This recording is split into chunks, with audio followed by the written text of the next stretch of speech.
They've been there and done that. And now the baddest of the rock gods methodically analyze and dissect musical notes, compositions, and riffs that made them go from the stage to the couch. This is My Favorite Riff. Here's your host, Nikki Sixx. Nikki Sixx here. This is My Favorite Riff, one of my favorite people, favorite guitar players on earth, Mr. John Five. How are you? What's going on, sir? Looked like you had a weird finger when you did that. Well, I'm holding the pick. Okay, right. Wouldn't that be weird if I had like just these fingers? Oh, you'd be so rock and roll. I'd be so rock and roll. Anyway, so what's going on? I don't know, just came by and had my guitar and only come by and say, you know what hello. I like about you? What's that? I mean, mostly I like stuff about you, but when you show up and like you got the jacket and the strap and the guitar match, I feel like I didn't really compete, so I had to bring the shoes. I know. And then he brings in these things. No, but you always have better shoes. My shoes suck. But they're not slippers. I did get these at Saks Fifth Avenue. They're Pumas. At Saks Fifth Avenue. I mean Slayer, Slipknot. Yeah, not Saks Fifth Avenue. So what's going on? It was like, we talk all the time on the phone, and hang out and talk about guitars. Yeah. And I was just like thinking of like some of the things I always ask you, and I'm always like inspired by. Like, I know that you grew up, loving Hee Haw. Yeah. And that was like a real thing for you, and seeing those shows with the Telecasters, learning all that stuff. Yeah. I always love when you say, I didn't know there was any other kind of guitar. Yeah, it's true. I was so young, I would just watch Hee Haw, and I remember I wanted to play guitar so bad, and I just saw, this is an electric guitar, because they all played these Telecasters on Hee Haw. That's it. I didn't know there was any other shape. Yeah. But I was so young. you had to customize yours for the hard rock sound. What did you do for that? I put in some humbuckers, and I put a little toggle switch in there and things like that. But I just but I love like the basic Tele. I love the stock Telecaster. I think it's ever since 1950, and they got it right with just like the first electric guitar, the Broadcaster. They got it right the first time. Yeah. Who can say that? It's like having a first car. It's got like steam coming out of it. Hey, this is going to work in 2017, It's still going to be the thing that everybody wants. Yeah, and that's how it is with guitars. Yeah. I've seen some of your guitars, and it's beautiful, mint condition. Yeah. That must feel like a real pride and joy for you. It is. It's a great thing to think about, like who owned these guitars before me, and think of the history. I think about that. I wish there was a way to find out, like a DNA test or something on guitars. That'd be so rad. What the stories are. So that's a fascinating thing. So, what's some of your favorite like riffs that you've written? Well, I like to.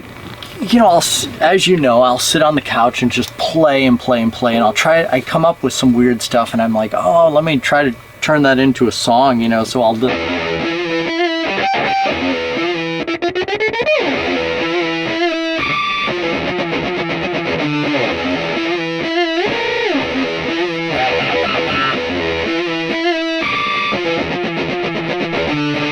So I'll get the trusty metronome out, and I'll put a beat to that, and I'll try to make a song out of that. Yeah.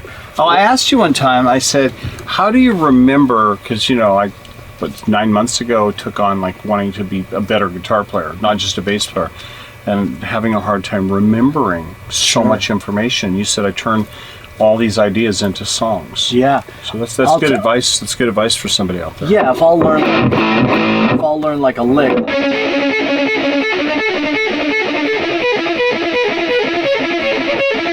I'll turn it into like.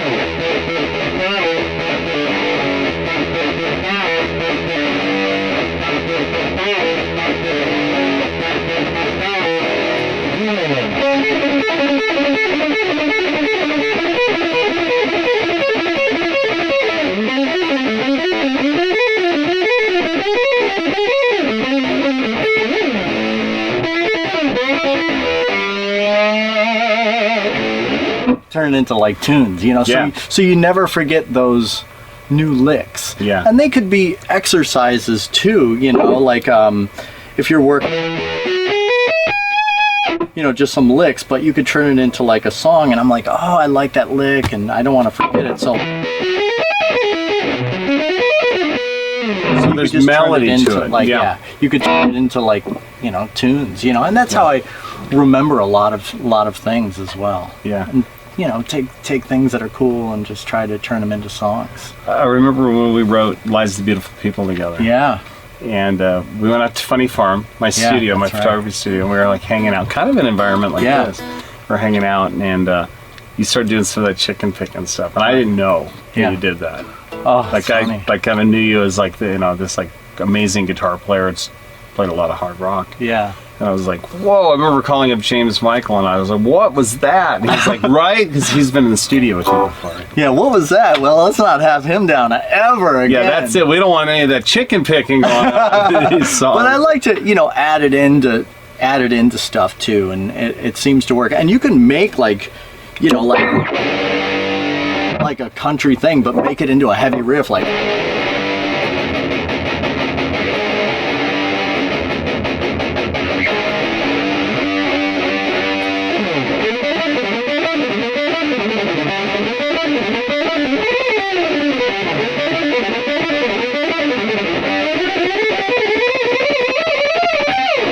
You know, make it into like some heavy, cool shit. That's what I feel about John 5 and the Creatures. Yeah. I love that stuff. Oh, thanks, man. So you have a thing coming up in October. Yeah, in Washington. We're doing like a Halloween show. It's called It's a Great Pumpkin John 5 show.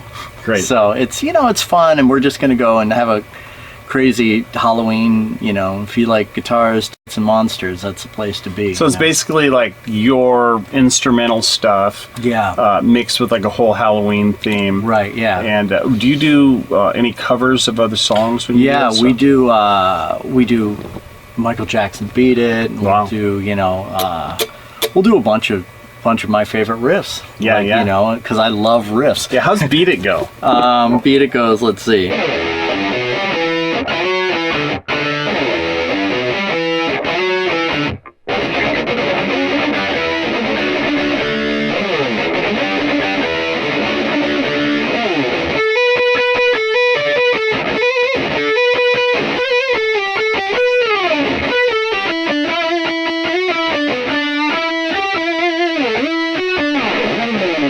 There was that period with Michael Jackson and Janet Jackson later. I think she had a song called Black Cat or something. Yeah, I think.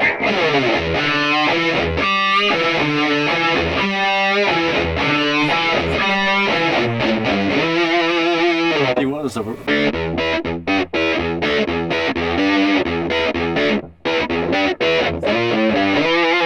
Good riffs, man. It's all about the riffs. It's all about the riffs. I mean, he had a lot of great, like. A lot of cool stuff, you know. Yeah. Manson always said, well, if you ever, you know, don't make it, you can always just play in a cover band. Oh, you know, wow. So, Okay. that was nice. That's one of the nicer things. Yeah, that make me feel really great. Yeah. We should start a cover band. Yeah. Let's think of some like songs. You know, we should come call up it some riffs right now. We'll call it 5, 6, and then we got to find someone named 7 and 8. 5, 6, 7, 8. I knew a kid named 7. Oh, really? Oh, I think I did. I didn't like him because I thought it was like more than 6. It is more very than competitive. 6. Dude, that means you don't like me. No, I do like more than you, though. 5. No, I do. So like those kind of things. Like, so what about some of your favorite? Like when you're writing, like maybe a Zombie, a Manson, anything like of yours. Like, throw me something. I like to do like something that's so like memorable and groovy, like the.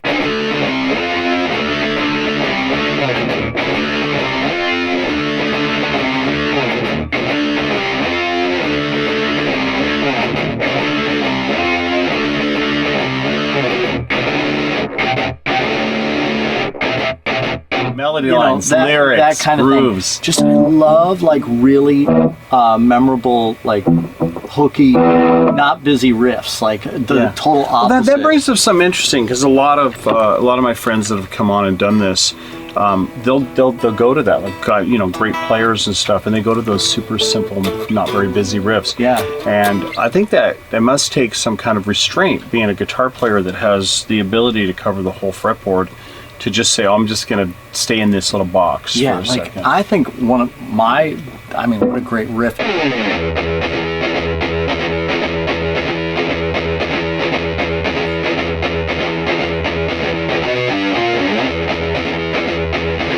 And I wish I wrote it. You know, it's just, but it's one note. As soon as you hear it, you know it. Yeah, it's so rad, you know, and that's what I like about riffs, or like Venom of the Devil. You know what it is. And that was right so away. inspirational when I was coming up, you know, learning to play bass, being in bands. When that song started just on that E note, Oh my god! and we were like, wow, listen how cool that is. Because like sometimes riffs are cool when you can do them.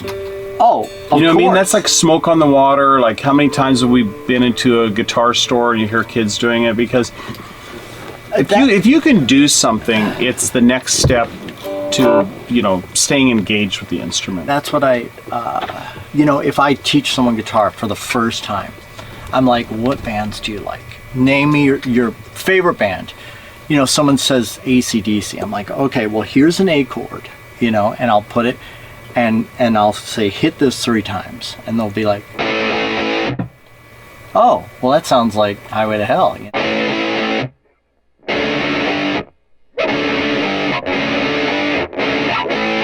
And then they're like, oh my god, then they'll never put down the guitar. Yeah. But if you teach them like,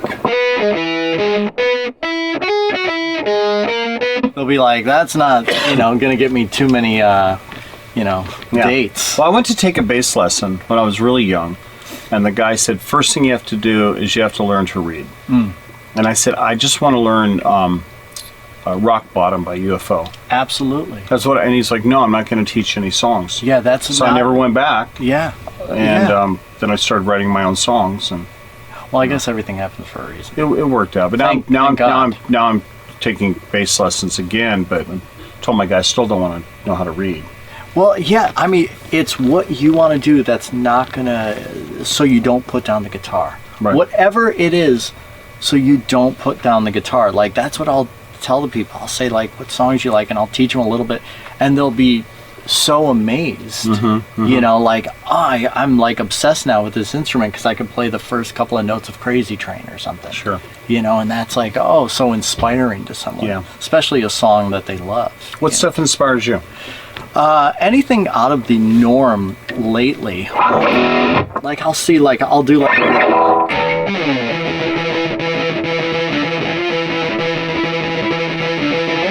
you know, something like that, you know, and I'll try to put like,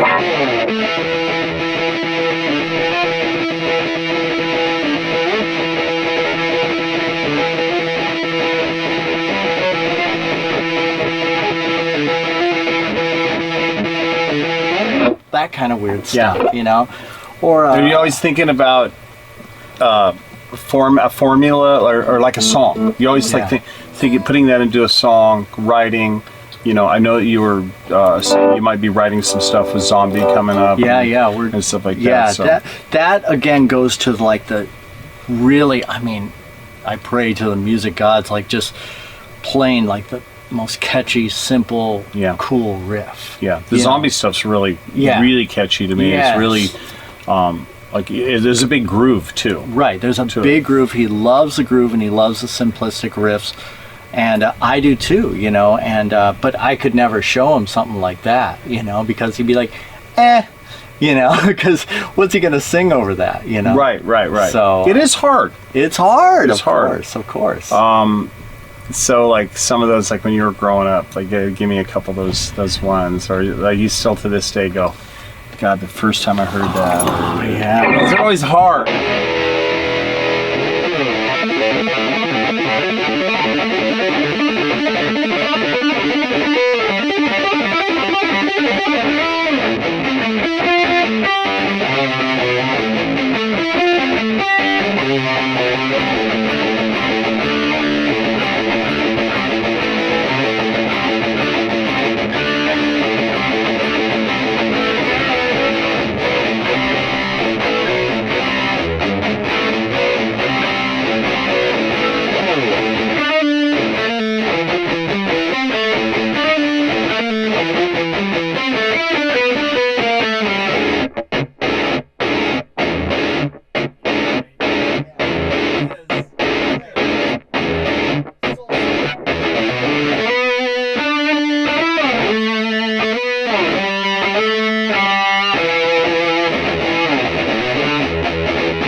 But all those riffs, like the first time I heard them, whether I was a fan of the band or not, I was like, oh, it's like, that's cool. Yeah. There's something so simple and cool about a riff. Oh, and then we didn't even get into like, He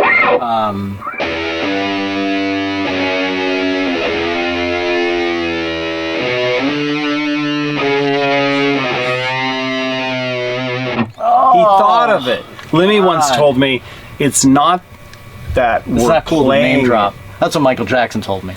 That's a name dropper, right? Yeah. Lenny Kravitz told me that too. So what Lemmy was telling you? Well, Obama was telling me that, no, you gotta do the Trump. Never mind. No, he was just saying it's not that we are playing it, it's that one of us thought of it. Yeah. And I remember that really sunk in with me. I think he was talking about like Dr. Feelgood or something. Yeah. And it really like, it made sense to me. After all those years, I was like, right, it's not how hard it is. No. It's that we thought of it, and that people keep coming up with that one thing on E. And that, like some band out there, somebody watching this right now is going to pick up their guitar and one day going to have a hit off of writing something just off the E. oh, absolutely. And it'll be like, oh, that's genius. Oh, absolutely. And it's so funny because, like, Dr. Feelgood, Shout the Devil. That's an E. All that stuff. Feel good? It'll live on longer than us. Yeah, that's know? depressing. It's depressing. Sorry. Maybe not longer than me. You're going to live forever.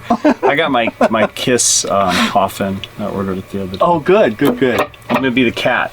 Oh, nice. First, I wanted to be the demon, and then I decided to Star Child. Good.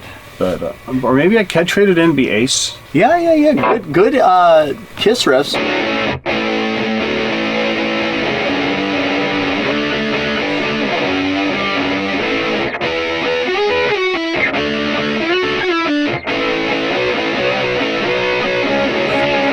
Riffs. They didn't sound like anybody else. I know. They didn't sound blues oriented, even though I know some of them are. Yeah. In that wheelhouse. But yeah.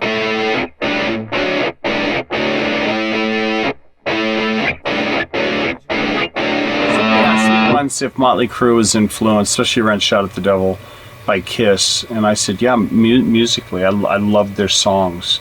I never really put the look at Shout at the Devil and Kiss together. It was like we were more like Mad Max, Road Warrior. I can see it now in retrospect because there wasn't really a band that had done that, but their songs, great songs, man, great lyrics, songs. great melody lines. Yeah. Learning that one. Play it. Yeah. That's what was cool about it. Yeah, that's what was so cool about it. I mean, you can, kids could go home and play that. That's what changed my life, Yeah. Favorite band? Kiss. Favorite? That was my epiphany when I was a kid. It was Hee Haw, the Monkees, Kiss, Van Halen, all that stuff. And you have those life-changing experiences, and they stick with you forever. Put them together in a blender, and out comes John 5. Oh my God, I'm so happy and so lucky. I never wished for any of this. I just wanted to sit and play guitar, be a session guy. Yeah, that's what you said a long time ago. Yeah. When we were writing songs, you're like, I just want to be a session guy. I can't imagine that's all you wanted because you're so good. You're so good on stage. That's all I wanted. And then, like, true story, Lita Ford goes, I was doing a session for her, and she goes, you want to go on the road? And I was like, not really, I kind of like just, because I didn't like traveling. And she goes, we're going to open up for Kiss. And I was like, and I went and I played it, and we opened up for Kiss. That was cool, right? Was that the first time you met the guys? I stood when I was really young, I was probably like 12 or something like that. I went downtown to go meet Kiss, and they were playing. And I was young, man. I was young, and I was so excited, and I had my Kiss stuff. And here comes Gene Simmons, and I was like, I'm going to go in there because I was waiting for so long, most of my life, and, a few hours sitting in the lobby. So he goes walking into the elevator, and I just walked right into the elevator with him. And I said, I had my Kiss the Originals booklet, and I said, Mr. Simmons, will you sign this? I'm this little kid. Was he in his gear? No, he wasn't in his gear. Okay. And I was this little kid, this handsome kid. Yeah, I don't know about that. And I said, You're will a you kid. please sign this? And he stood there with his arms crossed like this. And I said, and he goes, when the door opened, and I can't believe I said this. And the door's open, and he said, do you want me to sign that? And I go, it's okay. Oh, I can't believe I said because you didn't know what to say. I didn't know what to Yeah. say. I was so shocked and everything. I told him that story, and it's so great. You know, I love telling stories like that to like the guys Yeah. that I've played with. Yeah. You know, and they're like, "You walked right by me in the rain." To close this thing out, give me. I want to hear a John 5 and the Creatures, psycho hillbilly, heavy metal, lunatic fringe madness guitar part. Oh God, let's Or just see. anything. Just give me anything. Just anything. Anything. Let's see. Oh, how about remember that thing I showed you? Do it. The, There it comes. did you ever learn it? Which one? The triple.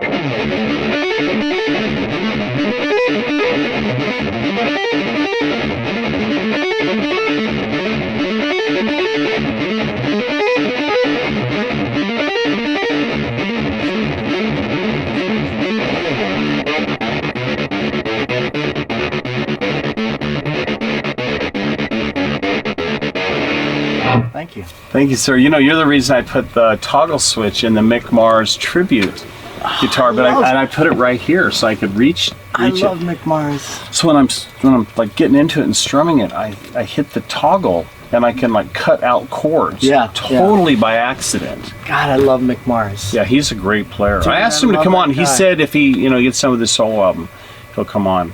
But, Love that guy. Yeah, I've watched that guy do some really cool stuff on the guitar, I man. love him. Yeah. Underrated too. Oh my God, I love him. He came on stage with us and did American Band, and I was so happy. I was like, the crowd's here, but I was like this. Yeah. Like kind of like getting close to him. When you jam with someone on Yeah. stage. Come on, someone take a picture. Yeah, someone take a picture. Yeah.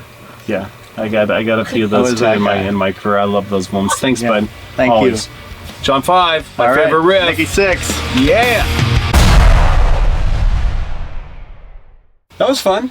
That was awesome. Thanks for having me. It was a blast. What else going on? I have a couple of Halloween shows. It's called The Great Pumpkin John 5 Show in Washington State, your home state, on the 20th and 27th. So, we're going to have a good time. I might just fly up there and That'd be awesome. one day we're gonna get on You got to stage. get up there and play guitar. Yeah, Not he's- bass. You're going to play guitar. Oh man, okay. With the hero. That's gonna be scary. Okay, so be sure to check out those dates, okay?